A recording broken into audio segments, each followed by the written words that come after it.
Before I get into this video, something just happened that makes everything I'm about to tell you even more relevant than ever.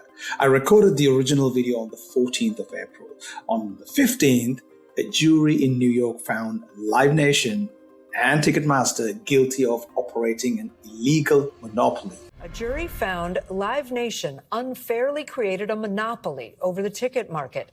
The jury reached its decision on the fourth day of deliberations. So, if you haven't heard, the government just went against Ticketmaster and its parent company, Live Nation. And this could actually change how we buy concert tickets. 33 states took this matter to trial after the Trump administration settled with the company. The jury disagreed completely. The question now is remedies, and whether the judge will do what the DOJ originally sought, force them to break up entirely. That's the big question. What does this mean for fans who have already bought tickets? And so then how do they get refunds or compensation? So it's a great question. We just heard part of the answer.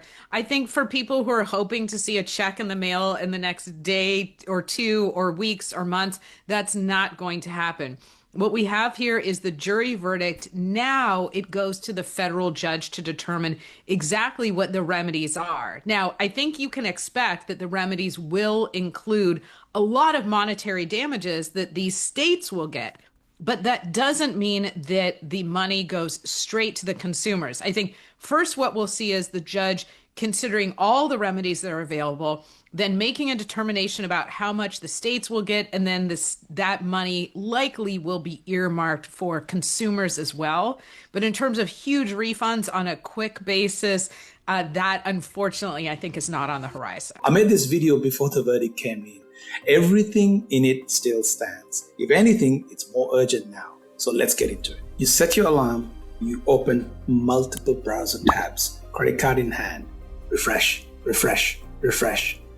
Error message, site is down. You didn't get the tickets. You check StubHub. The tickets you were just trying to get 2 minutes ago or 10 seconds ago, they're already listed on this secondary website 3 times the price. If you have ever bought a ticket to a major event in the last 20 years, you know exactly what I'm describing. And if you think that experience is just bad luck or high demand or invisible hand of the market doing its thing, I'm here to tell you it isn't. It's a system. It was designed. And right now, for the first time in 30 years, there's a real chance it gets dismantled. I've produced live events for a living for over 20 years now. I run This Is 42, a full-service events agency, and Thinkable, an intellectual touring company. We bring world-class thinkers and speakers to audiences across the world. Every event I produce, I have to make a decision. How do I sell tickets? And the honest answer is, I have no choice but to use Ticketmaster. Not always. We use other platforms, we use our own, but for a large number of events and venues, Ticketmaster is unavoidable. Not because it's the best product, because it controls the venues. And if you want that venue, you have to take the ticketing system that comes with it. I want you to hold that thought because it is the core of everything I'm going to tell you today. The reason Ticketmaster remains dominant is not because it wins on merit or a better software. It is because it has made itself structurally inescapable. I'm going to give you a quick history lesson. I'm going to show you how we got here, and then I'm going to tell you what I think actually fixes it. Because there is a conversation happening in a courtroom in New York that might be the most important one this industry has had in a generation. Let's go to 1994, because the story doesn't begin with Taylor Swift or with bots with dynamic pricing. It actually begins with Pearl Jam. Pearl Jam in 1994 were arguably the biggest band in the world. And they had a principle: keep ticket prices affordable for fans. They tried to cap the prices at $18 with a service fee of no more than $1.80. Ticketmaster said hell no, and Pearl Jam did something extraordinary. They filed an antitrust complaint with the US Department of Justice, accusing Ticketmaster of using monopoly power to coerce the venues and event organizers, aka promoters. It is well known in our industry that some portion of the service charges Ticketmaster collects on its sale of tickets is distributed back to the promoters in the venues. It is this incestuous relationship and the lack of any national competition for Ticketmaster that has created the situation we're dealing with today. So, Pearl Jam tried to tour outside of Ticketmaster's ecosystem. They played fairgrounds and soccer fields. The logistics were a nightmare. The tour collapsed. When the DOJ dropped the investigation in 1995, the message to the entire industry was clear. You cannot operate at the top level of live entertainment without going through Ticketmaster.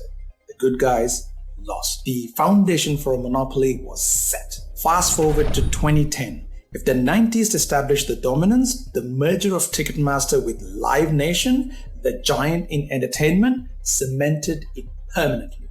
Think about what that combination actually means. Live Nation manages artists, Live Nation owns and operates venues, and Ticketmaster, Live Nation's subsidiary, sells the ticket. One company controlling every step of the transaction, from the artist contract to the moment the ticket reaches your phone. Bruce Springsteen's fans were being automatically redirected to Ticketmaster's own reseller site with massive markups. Springsteen himself protested the merger publicly. The DOJ approved it anyway with what they called a consent decree, with a set of conditions and divestitures designed to ensure competition in ticketing and live entertainment markets. The DOJ later found that in 2019, the company had violated that decree. They didn't care.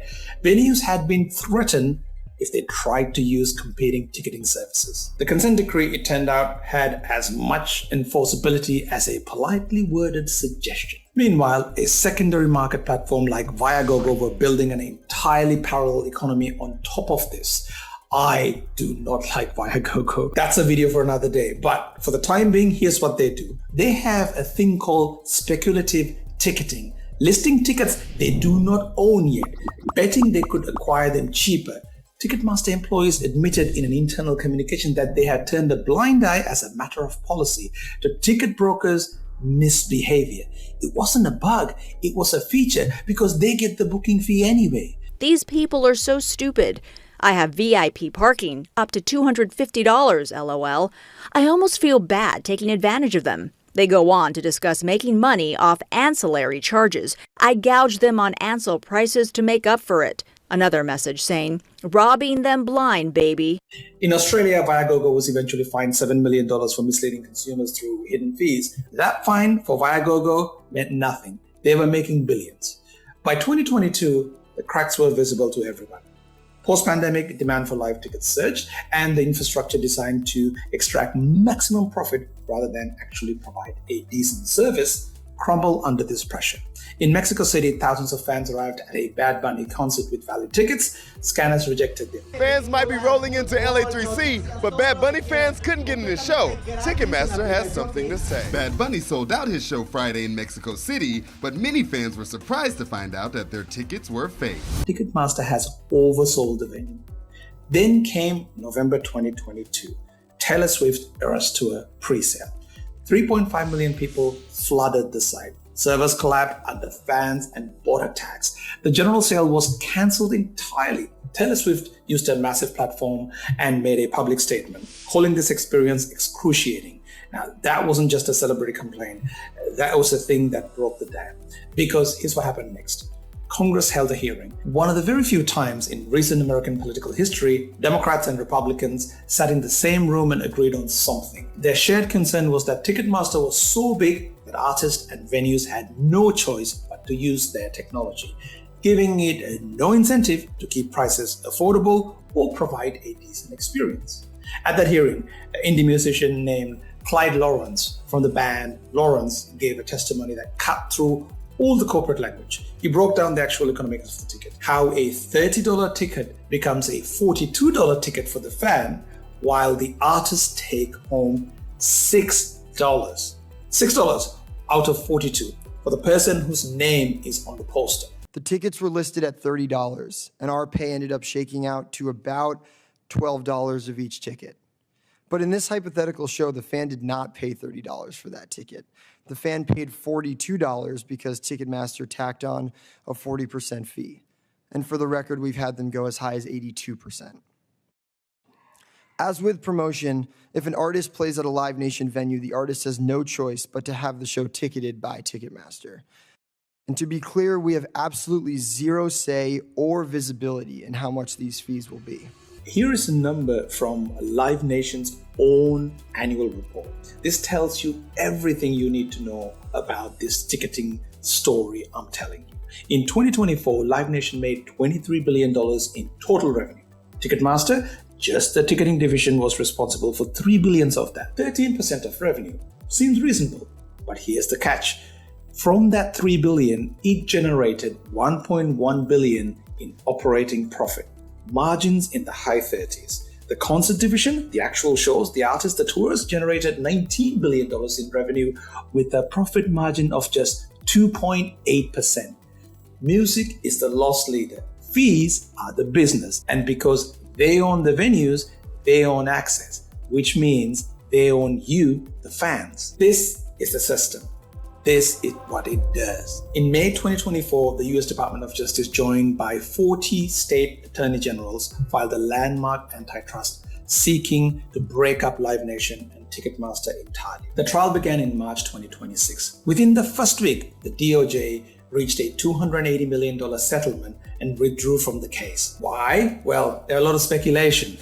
The settlement included fee cap at venues Live Nation owns, divestiture of 13 amphitheaters, and an agreement to let venues sell half of their tickets through competing platforms. A vast majority of states, 34 of them, plus DC, rejected that settlement and continued the trial without the federal government. New York Attorney General Lolita James called the DOJ's deal a settlement that fails to address the monopoly at the center of the case. I want to be direct about my own experience here, because unless you're an event producer that uses Ticketmaster, you probably don't know this. See, when I produce events at many venues, I don't always get to choose my ticketing platform. The venue has a relationship with a platform.